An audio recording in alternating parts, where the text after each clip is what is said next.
नमस्कार, स्वागत है आपका सागर कोचिंग सेंटर भगवानपुर में। मैं हूं श्रवण कुमार सागर। आज की इस वीडियो में आपको बताने वाले हैं राष्ट्रीय आय एवं योग्यता आधारित छात्रवृत्ति योजना परीक्षा 2027-28 यानी यूपी एनएमएस एग्जाम 2027 का फॉर्म आप कैसे भरेंगे।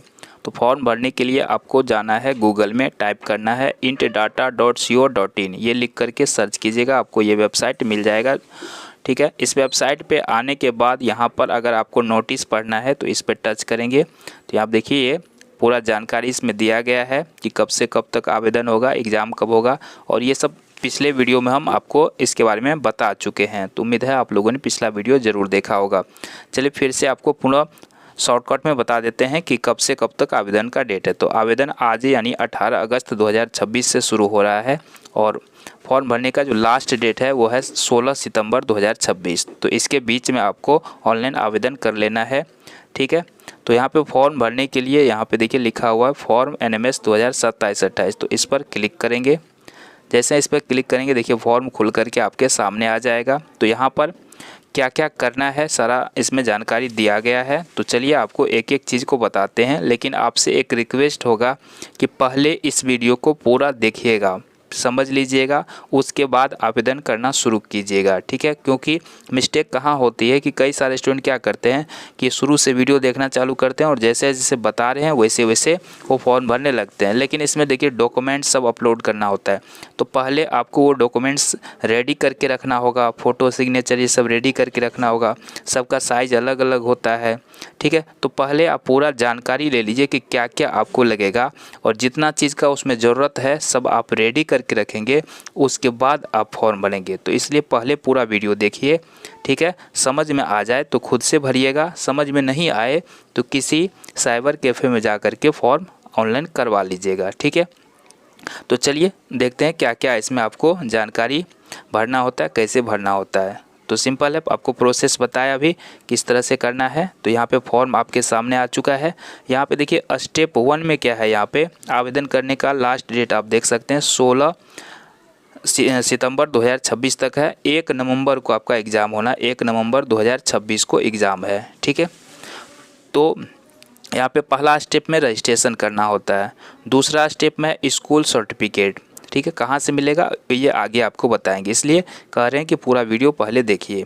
स्टेप 3 में आपको अपलोड डॉक्यूमेंट्स है। ठीक है, क्या क्या लगेगा वो। फिर स्टेप 4 भी है, इसमें आरक्षण संबंधी प्रमाण पत्र, और 5वां स्टेप है फाइनल प्रिंट। तो ये 5 स्टेप में आपको फॉर्म पूरा करना है।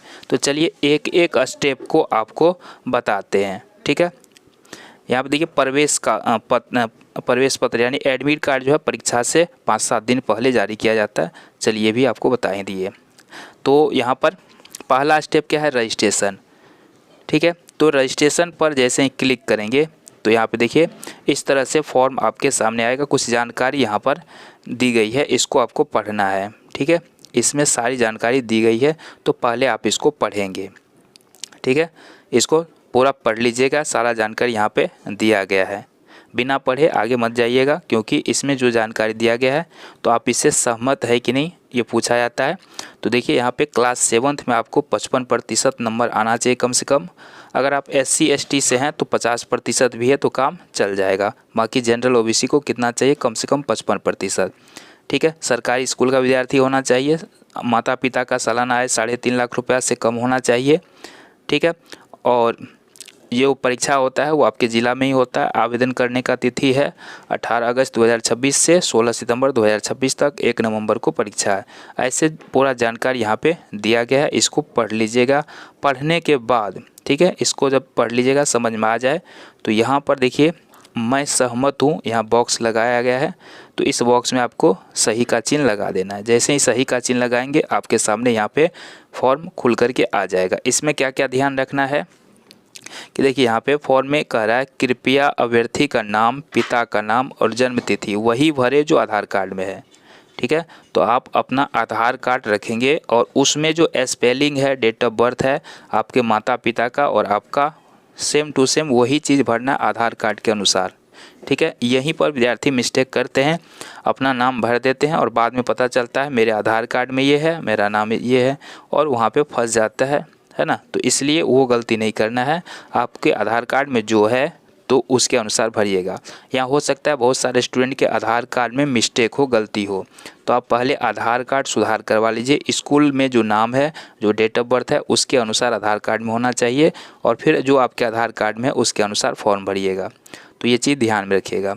यहाँ पे एक चीज़ और बताया गया है कि कृपया फॉर्म हिंदी में ना भरें, तो हिंदी में कुछ भी नहीं लिखना है, ठीक है। और यहाँ पे एक और चीज़ है कि फॉर्म अंग्रेजी वर्णमाला के बड़े अक्षर में भरे। इसका क्या मतलब हुआ, जैसे आपका नाम राम है तो RAM, यहाँ पे सभी लेटर जो है बड़ा ABCD वाला होना चाहिए, कैपिटल लेटर होना चाहिए, ठीक है। कुमार भी जो आप लिखेंगे तो इसमें भी सब अक्षर बड़ा ABCD वाला होगा। तो ये चीज़ ध्यान में रखना है, जो भी भरेंगे कैपिटल लेटर में भरेंगे, ठीक है। तो यहाँ पे क्या भरना है, देखिए अभ्यर्थी का नाम है ना, यहाँ पे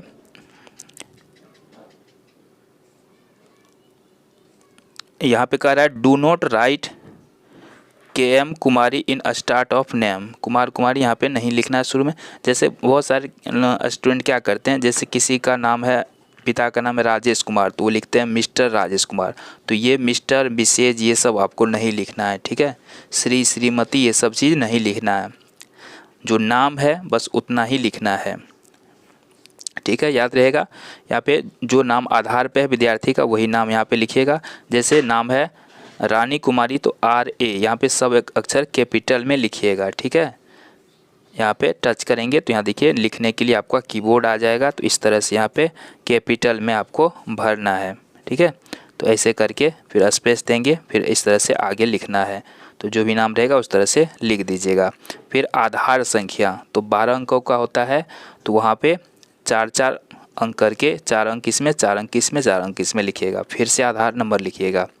OTR नंबर, अब देखिए OTR नंबर जो होता है ये वन टाइम रजिस्ट्रेशन होता है, जो NSP पोर्टल पर किया जाता है। ये आवश्यक नहीं है। अगर आपने NSP पोर्टल पर OTR नंबर बना लिया है, रजिस्टर कर लिया है OTR के लिए, तो यहाँ पे लिखना है। 15 अंक का वो कोड होता है। अगर आपने नहीं बनाया है तो इसकी ज़रूरत अभी नहीं है, ये नहीं भी भरेंगे, कोई दिक्कत नहीं है, ठीक है। ये अनिवार्य नहीं है, समझ में आ गया। चलिए आगे, जन्म तिथि यहाँ पे सेलेक्ट कर लीजिएगा। इस पे टच कीजिएगा तो यहाँ पे देखिए जितना तारीख को आपका जन्म हुआ तो वो यहाँ पे सेलेक्ट कर लीजिएगा। यहाँ पे महीना सेलेक्ट कर लीजिएगा, कौन महीना में हुआ। यहाँ वर्ष सेलेक्ट कर लीजिएगा, कौन महीना, कौन ईस्वी में हुआ था। या जन्म तिथि शब्दों में लिखिएगा, तो शब्दों में लिखने के हिंदी में नहीं लिखना है, कैपिटल लेटर्स में लिखना है। देखिए लिखा है टाइप्स इन इंग्लिश, तो इंग्लिश में लिखना है, ठीक है। पिता का नाम इंग्लिश में लिखना है, ये चीज़ नहीं लिखना है ना, मिस्टर, डॉक्टर, प्रोफेसर, ये सब कुछ भी नहीं लिखना है। जो नाम है बस नाम लिखना है ना। उसके बाद माता का नाम में भी इस तरह से ये मिस्टर, मिसेज, ये सब नहीं लिखना। जो नाम है बस उतना ही लिखना है, और वो भी कैपिटल लेटर में। लिंग सेलेक्ट करना है, आप मेल है कि फीमेल है, ठीक है, पुरुष है कि महिला है। निवास स्थान, ठीक है, निवास स्थान में ग्रामीण है कि शहरी है, वो आपको चुनना है। जाति कौन सा है तो वो आपको यहाँ पे लिखना है। SC ST OBC, यहाँ पे विकल्प में से यहाँ पे टच करेंगे, सारा विकल्प यहाँ पे आ जाएगा। तो आप जिस वर्ग में आते हैं, ये जनरल यानी सामान्य, अनुसूचित जाति, अनुसूचित जन, SC ST या OBC जो भी आते हैं चुन लीजिएगा। दिव्यांग है कि नहीं, तो अगर है तो यस कीजिएगा, तो प्रमाण पत्र आपको लोड करना होगा। नहीं है तो यहाँ नो सेलेक्ट कीजिएगा। स्वतंत्रता सेनानी के आश्रित हैं आपके, अगर पूर्वज कोई जो है आज़ादी के आंदोलन में भाग लिए थे, तो अगर उसमें से है तो यस सेलेक्ट कीजिएगा, नहीं है तो नहीं सेलेक्ट कीजिएगा। तो वहाँ पे उसका अगर है तो प्रमाण पत्र दीजिएगा, तो वहाँ कुछ छूट मिलता है। चलिए वहाँ पे अपना पूरा पता भरना होता है, यहाँ मोबाइल नंबर भरना होता है, ठीक है। यहाँ पता में जो है अपना अथवा अपने पिता का नाम नहीं लिखना है, तो पता में क्या लिखेंगे, विलेज का नाम लिखेंगे, पोस्ट का नाम लिखेंगे, है ना, पुलिस स्टेशन का नाम लिखेंगे, इस तरह से डिस्ट्रिक्ट का नाम तो यहाँ पे सिलेक्ट है ही, यहाँ पिन कोड लिखेंगे। तो अपना और पिता का नाम पता में नहीं लिखना है, बल्कि गांव है ना या सिटी जो भी आपका है तो वो भरना है।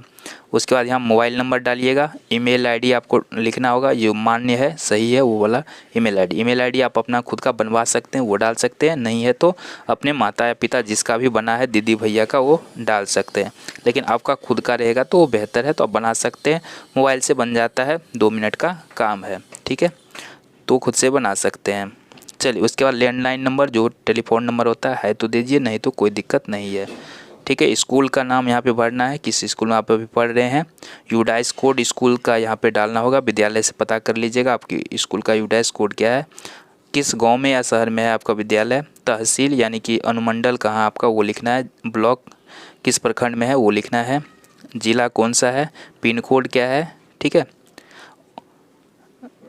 संस्था का प्रकार जिसमें विद्यार्थी पढ़ रहा है, तो यहाँ पे इस पे टच कीजिएगा तो यहाँ ऑप्शंस आ जाएगा, तो जिस प्रकार का आपका सेलेक्ट कर लीजिएगा। उसके बाद यहाँ पे आय का विवरण देना है। ठीक है। जो आय प्रमाण पत्र आपने बनाया है तो उसके अनुसार जो है कितना आय है आपके अभिभावक का, माता पिता या अभिभावक का, उसका आय प्रमाण पत्र पे क्रमांक लिखा हो तो वो लिखना है। किस तारीख को आय प्रमाण पत्र बना है वो लिखना है। परीक्षा का माध्यम यहाँ से आपको सिलेक्ट करना है। इस पर टच करते हैं। हिंदी या अंग्रेजी जिस भाषा में आप परीक्षा देना चाहते हैं वो सिलेक्ट कर लीजिएगा। पारिवारिक विवरण, आपके परिवार में टोटल कितने सदस्य हैं, भाई कितना है, बहन कितना है, कौन सा काम करता है, व्यवसाय क्या है वो लिखना है, कितने पढ़े लिखे हैं माता पिता वो आपको भरना होता है। ठीक है। तो वो सारा चीज़ यहाँ पे आप सेलेक्ट कर लीजिएगा, जो ऑप्शन सब दिया है उसमें से क्या आता है। ठीक है। ये सब भरने के बाद यहाँ पर इसको पढ़ लेना है। उसके बाद अगर सहमत है तो यहाँ हाँ सेलेक्ट रहेगा, यहाँ स्थान आपको भर देना है और उसके बाद प्रीव्यू पर क्लिक करना है। फिर से सारा डिटेल सही भर रहा है तो चेक कीजिएगा, उसके बाद सबमिट कीजिएगा। तो यहाँ से आपका पहला काम पूरा होगा, रजिस्ट्रेशन फॉर्म भरा जाएगा। ठीक है। उसको रजिस्ट्रेशन फॉर्म भरने के बाद क्या करना है, उस पर स्कूल से जो है सिग्नेचर करवाना होगा। ठीक है। वहाँ से आपको रजिस्ट्रेशन नंबर मिलेगा, तो वहाँ पे उसके बाद स्टेप 2 के लिए, ठीक है, यहाँ पे स्कूल सर्टिफिकेट, तो ये रजिस्ट्रेशन करके यहाँ पे दिया हुआ था जानकारी। ठीक है। तो यहाँ पर देखिए, यहाँ पे फॉर्म कैसे भरे यहाँ पे दिया गया है, तो यहाँ पे इस पर टच करते हैं। देखिए यहाँ बताया गया है कि सबसे पहले प्रथम चरण पर रजिस्ट्रेशन करें, तो ये आप अभी जो बताए वो रजिस्ट्रेशन का था। द्वितीय चरण में कहता है अपना रजिस्ट्रेशन नंबर डाल के विद्यालय प्रमाण पत्र डाउनलोड करके उसका प्रिंट आउट निकाल ले, फिर अपने विद्यालय के प्रधानाध्यापक या प्रधानाध्यापिका से हस्ताक्षर कराए। कहने का मतलब है अभी तक जो प्रोसेस बताएं, तो इससे क्या किया आपने रजिस्ट्रेशन किया। अब आपको क्या करना है, उस रजिस्ट्रेशन नंबर आपको मिल गया, उस रजिस्ट्रेशन नंबर डाल के आपको जो है सर्टिफिकेट यहाँ पे डाउनलोड करना होगा। तो वो कैसे होगा, तो अब जाएंगे हम स्टेप 2 पर। ठीक है। अभी आपका कौन सा स्टेप पूरा हुआ, स्टेप 1। अब आएंगे स्टेप 2 पर, तो ये इस पर टच करेंगे और अभी जो आपने रजिस्ट्रेशन किया था तो आपको रजिस्ट्रेशन नंबर मिलेगा मोबाइल पर OTP के जरिए, या PDF जो आपने लोड किया रजिस्ट्रेशन करने के बाद वो उसमें दिया होगा। तो वो नंबर डाल के यहाँ प्रोसीड पे क्लिक करेंगे। ठीक है। तो यहाँ पर आपको एक प्रिंट आउट, यहाँ पे एक सर्टिफिकेट डाउनलोड होगा, उसका आपको प्रिंट आउट निकालना है। ठीक है। तो प्रिंट आउट तो कंप्यूटर से ही निकलेगा, तो वहाँ पे जाके आपको प्रिंट आउट निकलवा लेना है और उसको उस पर सिग्नेचर करवाना है अपने स्कूल के हेड सर से। ठीक है। और उसको जो है आपको अपलोड करना होगा। ठीक है। प्रमाणित कराया गया विद्यालय प्रमुख को तीसरे चरण में दिए गए लिंक यानी स्कूल सर्टिफिकेट के माध्यम से अपलोड करें। अब ये हो गया, इसको डाउनलोड, यहाँ पे रजिस्ट्रेशन नंबर डाल के उसको प्रोसीड पे क्लिक करेंगे तो यहाँ से वो डाउनलोड होगा। उसका प्रिंट आउट लेना है। प्रिंट आउट लेने के बाद आपको आएंगे स्टेप 3 में। आपका 2 स्टेप पूरा हो गया। टोटल कितना स्टेप है, 5 स्टेप है। तो पूरा देखिएगा तब कीजिएगा, गड़बड़ मत कीजिएगा। ठीक है। और ऑनलाइन अगर इसका क्लास करना चाहते हैं तो गूगल प्ले स्टोर से सागर कोचिंग सेंटर ऐप डाउनलोड करके मात्र 199 रुपये में आप पूरी तैयारी कर सकते हैं। ठीक है। तो यहाँ पे स्कूल सर्टिफिकेट आपको अपलोड करना होगा, जो आपने अभी प्रिंट आउट निकाला उस पर स्कूल से सिग्नेचर करवा करके फिर आपका 3rd स्टेप होगा। तो यहाँ पे स्कूल सर्टिफिकेट यहाँ पे अपलोड करना है। इस पर हम टच करते हैं। देखिए इस तरह से यहाँ पर दिया गया है, enter the registration number two upload the signed schools certificate. ठीक है। तो यहाँ पर रजिस्ट्रेशन नंबर डालेंगे, फिर प्रोसीड करेंगे तो यहाँ पर जो है आपका डाउनलोड कर यहाँ पे डालने का ऑप्शन मिलेगा। ठीक है। तो यहाँ पे आप इतना स्टेप करेंगे तब आगे स्टेप काम करेगा। फिर इनकम सर्टिफिकेट यहाँ पे तो रजिस्ट्रेशन नंबर डालेंगे तो फिर यहाँ पे इनकम सर्टिफिकेट डाउनलोड करने का इनकम सर्टिफिकेट अपलोड करने का ऑप्शन मिलेगा। इस तरह से आपको फ़ोटो अपलोड करना है विद्यार्थी का, साइन एक पेज में, सादा पेज में साइन कर लीजिएगा, फिर उसका फ़ोटो खींच करके क्रॉप करके फिर यहाँ सिग्नेचर अपलोड करना होगा। तो ये 4 डॉक्यूमेंट्स आपको अपलोड करने हैं। ये हो गया 3rd स्टेप। 4th स्टेप में क्या है, आपको यहाँ पे आरक्षण संबंधित प्रमाण पत्र अपलोड करना होगा, यानी कि जो सबके लिए, ये तो सभी के लिए अनिवार्य है। यहाँ पर कौन कौन चीज़, स्कूल सर्टिफिकेट, आय प्रमाण पत्र, फोटो और साइन, ये सबको लगेगा। लेकिन यहाँ पे आरक्षण संबंधी प्रमाण पत्र सबको नहीं लगेगा। जैसे यहाँ पे कास्ट सर्टिफिकेट, जाति प्रमाण पत्र लगेगा। ये किसको लगेगा, एससी कैटेगरी का स्टूडेंट को, एसटी और ओबीसी को या जनरल को जाति प्रमाण पत्र नहीं लगेगा। ठीक है, तो ये हो गया। इसके बाद दिव्यांग सर्टिफिकेट, अगर आप दिव्यांग हैं तो दिव्यांग सर्टिफिकेट अपलोड करना है, नहीं है तो नहीं लगेगा। ठीक है, जो दिव्यांग है उसके लिए है। जो स्वतंत्रता सेनानी से संबंधित परिवार से तो उसको ये लगेगा। ठीक है, इसमें सिर्फ जो है, जो इसके लिए जैसे कि ये बता दें कि जो एससी एसटी ओबीसी में आते हैं उसी ठो को जाति प्रमाण पत्र लगेगा, जो विकलांग है उसको लगेगा, जो स्वतंत्रता सैनिक परिवार से आते हैं उसको लगेगा, सबको नहीं लगेगा। ठीक है, ये 4 स्टेप हो गया। लास्ट स्टेप है आपका फाइनल प्रिंट। तो यहाँ से फाइनल प्रिंट जो है, जब सब कुछ सही भर लिए, चेक कर लीजिए, उसके बाद फाइनल प्रिंट करके उसको आपको सुरक्षित रख लेना है। ठीक है, तो जब एडमिट कार्ड आएगा तो उसका आपको ज़रूरत पड़ेगा। तो इस तरह से आप आराम से मोबाइल से या किसी कंप्यूटर वाले के पास जाके फॉर्म भर सकते हैं। जो भी आपको समस्या आएगा तो कमेंट बॉक्स में लिखिएगा।